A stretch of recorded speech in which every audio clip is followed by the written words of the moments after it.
Hello, my name is Najimu Akanji. I'm a mental health nurse practitioner student here in NKU. I'm going to describe history of present illness of my patient. The patient is a 50 years old Native American female patient with history of compulsive obsessive compulsive disorder and major depressive disorder who report to the clinic for treatment follow-up and medication evaluation appointment. The patient is known with no drug allergies. She lives with her 17 years old daughter in a rented apartment. The patient is awake, alert, oriented to place, settings, and situation. She appears anxious, cooperative, and attentive. She dressed appropriate for age, gender, and settings. The patient reported to the provider that her current medication is working, but recently her daughter told her that she constantly argued and yelled at her whenever she used cooking utensils in the kitchen to cook and return it to the cabinet where she takes it. Equally, the patient reported that a day before her visit, her supervisor called her to the office and informed her that her partner in the office reported that the patient was constantly cleaning her desk and all the files arranged by previous shift were rearranged all over by the client. She stressed that the manager also accused her of using excessive cleaning detergent stored in the cabinet to clean the desk and chairs that were not used in the office. The patient reported that she felt embarrassed when they saw her how many cases of wipes she used to clean the office and table. The patient informed the provider to refill a solo 50 mg pill every morning for depression, propanol 10 mg twice daily for anxiety, and trazodone 50 mg pill at bedtime, and decide what rest needs to be done to listen her symptoms. The patient report being anxious, tense, and having difficulty falling asleep for 3 consecutive nights.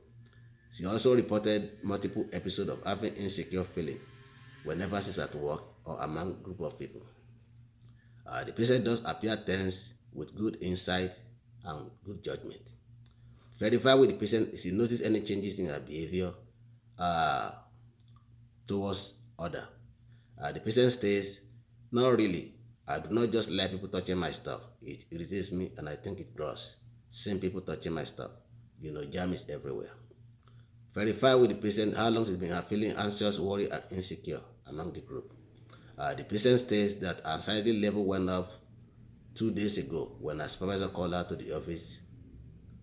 When the supervisor called her to the office, the preceptor utilized Hamilton rating scale to assess patient overall general anxiety. Patient overall anxiety level was 13.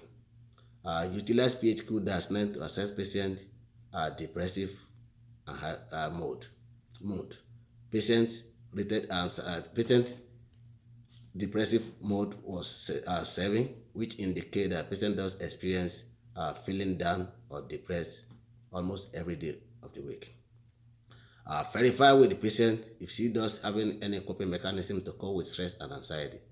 Patient reported that she does go to Zumba class, but because of the coronavirus, she stopped going to the Zumba dance class.